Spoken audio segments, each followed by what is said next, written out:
Так, ребята, мынандай әңгіме. Айналайын халқым, бүгін таңертең такси шақырып ем, мына алдымда тұрған Мадина деген қыз қазір менің үйіме кешірім сұрауға келіп отыр. Ал енді мынандай әңгіме болды. Атым Мадина дегеннен кейін мені танитын ылғи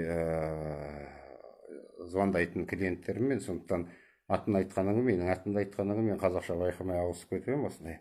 Степной үште тұрмын деп сөйтіп, говорите на нормальном языке дейді маған. Тілім жұтып қалғандай біраз тұрып, что казахский язык ненормальный язык для вас деп едім.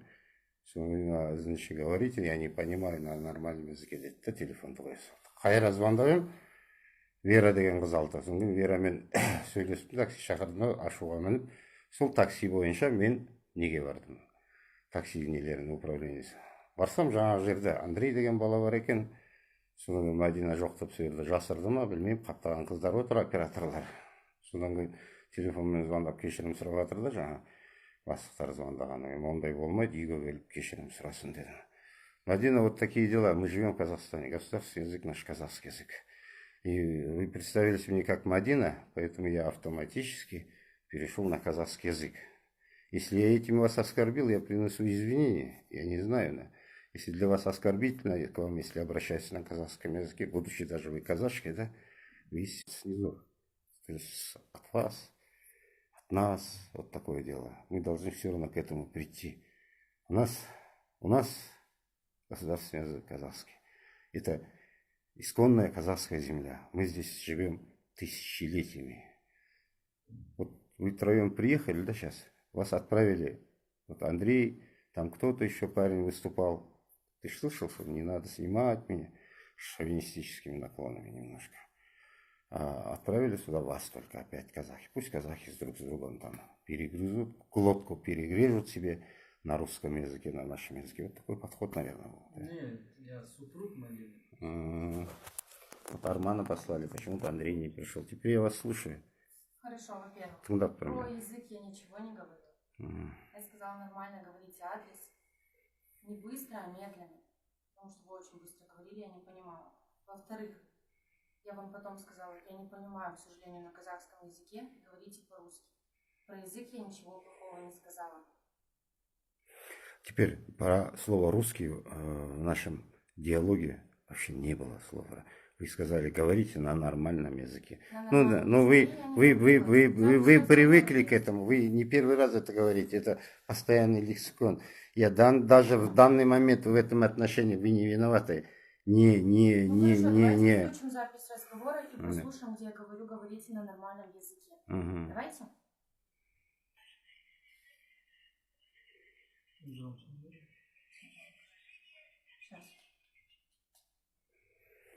Вы пришли со мной спорить или принести извинения принесли? Я не понял. Да, я смотрю, вы не извинения пришли. Вы пришли доказывать свою правоту, кажется, да? Нет, мы пришли извиниться и как бы... Я очень сильно перед вами извиняюсь, если вам не понравилось то, как я сказала. Но про язык я ничего плохого не говорила. Если вы записываете запись, ведете там видеосъемку, давайте включим то, как прошел разговор, и что там не говорится про то, как я вам говорю, говорите нормально. Вы опять оправдываетесь. Оправдывается обычно тот человек, кто виноват. Я думал, вы придете просто немножко со склоненной головой, а вы с гордой головой, да вы свою правоту доказываете. Это вот такое извинение у вас, да, выходит? Мне 60 лет уже, по-моему. Немножко почитания возраста есть? Хорошо, я возраст уважаю. Да. Давайте послушаем разговор, где я говорю, говорите на нормальном языке. Просто произошла такая ситуация, да, вот, например, ну, как вы говорите, да, мы казахи. Как мы можем о своем языке плохо говорить, правильно? Ну, мы тоже, с одной стороны, не виноваты, что мы не понимаем по-казахски, правильно? Потому что у нас как бы, ну, вы сами понимаете, у нас в школах везде идет образование на русском языке, правильно? Сынок, я окончил русскую школу. Учился в энергетическом институте. Второе образование получил автомобиль и автомобильное хозяйство. Все образование в советское время было только на русском языке. Мой отец был преподавателем русского языка и русской литературы. Он знал всю поэзию Лермонтова от А до Я наизусть. Я не встречал ни одного человека, никакой национальности, будь русской или другой, английской, французской, я не знаю, казахской, там, чтобы хотя бы одного маломальского поэта, чтобы знал от А до Я. Вот отец был феноменально. Я сам примерно 30-40 поэм, наверное, знаю. Хочешь, до утра буду рассказывать поэмы. Сейчас, до утра поэмы, не считая стихотворений. И этим я сам себя не оправдываю, Арман. Понимаешь? Мен қазақпын ғой. Менде намыс бар. Ты посмотри на улицу. Выйди на улицу в Караганде, немножко взгляд пусти, посмотри на двух представителей чеченской нации, которые идут. Грузинской, армянской. Корейцев не считай. Азербайджанской, узбекской нации. Они все разговаривают друг с другом только на родном языке. Они меньше тебя обрусили. А почему-то на казахов, вроде вас, вы к религии тянетесь, бороду отпускаете, усы сбриваете, хотите и в этим влиться в свою родную стяжу, казахскую национальность. Но за счет ислама это, наверное, не получится. Это искание корней, я понимаю, но посмотрите, стараться надо говорить просто. Стараться больше употреблять этот язык, и всего лишь больше ничего не надо. А оправдываться, что я русскую школу учил, это оправдание лентяя или оправдание человека, который не уважает этот язык, просто ищет себе оправдание. Такие дела, ребята. Я принял ваши извинения, Мадина. В следующий раз будет умнее, құлыным. Қазақтың әп-әдемі қызысың.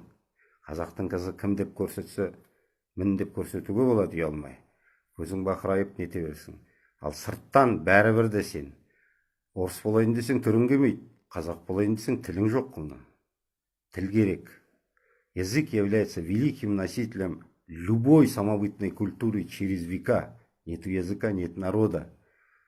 Русской ты все равно не будешь, құлыным. Поедь туда, в Москву, куда? Там скинхедов достанешь, и как они будут над тобой издеваться. В лучшем случае ты в лицо будешь щуркой, колбиткой. Здесь тоже ты за спиной такая же. Как бы ты ни говорила на русском языке. Слышали про Андрея Вознесенского, великого русского поэта? Вот он говорит, прочитайте его блоки. Меня тошнит от людей другой национальности, он пишет, которые говорят на моем, то есть русском языке, без акцента. Ибо они рабы или рабского сословия люди. Ибо раб только может забыть до конца свои корни и перенять все хозяйское. За что люблю Мухтара Шаханова и уважаю его, за то, что он, зная мой русский язык намного больше меня, говорит на моем языке со своим прекрасным казахским акцентом, добавляя в него всю образность и богатство казахского языка. Все народы, которые выше я перечислил, говорят все на своем акценте, только вы хвалитесь, что вы говорите без акцента. Орыс болмайсың, құлыным, ағылшын да болмайсың, француз да болмайсың, және қазақтың жерінде қазақтың қызысың тұр болсын. Қайда бармасаң да қазақтың қызы боласыңдар, қазақтың балалары боласыңдар. Қазақтың тілін сақтаңдар, олдар. Мың жерден сақал өсір, Арман, құлыным. Қазақша сөйлемесең бәрібір қазақ емессің. Араб бола алмайсың бәрібір, құлыным. Сол. Әркім өз ұлтымен етіру. Почему процветает Япония? Потому что они уважают свой язык, свои национальные традиции. От этого они отстали? До 12 лет ни один японский мальчик не слышит иную речь, кроме японского. До 12 лет японские дети обучаются только 4 предметам. Японский язык, японские традиции, японские сказки, японские обычаи. Все, больше ничего нету. И что, японцы, отстали, что ли? Нет, да? Вот подумайте об этом. Будьте здоровы, ребята. Құлыным, я принял твои извинения. В следующий раз, когда в любое место идешь извиняться, даже если тебя распирает оправдаться, не стоит этого делать. Это ошибочно. Хорошо? Кешірім сұрадың ба? Кішірейіп кел. Ал кішіреймейтінің бар ма? Кешірім сұрауға келмей қойынды. Иә? Ал енді қазақтың қызысың. Аяп отырым. Басқа қыпта жіберуге болады сені. Басқа да жазалауға болар еді мүмкін. Иә? Бірақ өз қазағым ғой, өз баламсың айланып келгенде, құлыным сол. Енді ең құрмаса сені тәрбиелеп жіберейін деген. Менің намысыма тиді бағана осындай сөзді айтқаның сенің маған. Содан кейін мен ашуға міндім де, ақшам да жоқ, онда да аямай сол ақшамды таксимен іздеп бардым ана жерге, мына армандардың жанына. Жақсы, құлындар, аман болайық. Давайте разговор послушаем.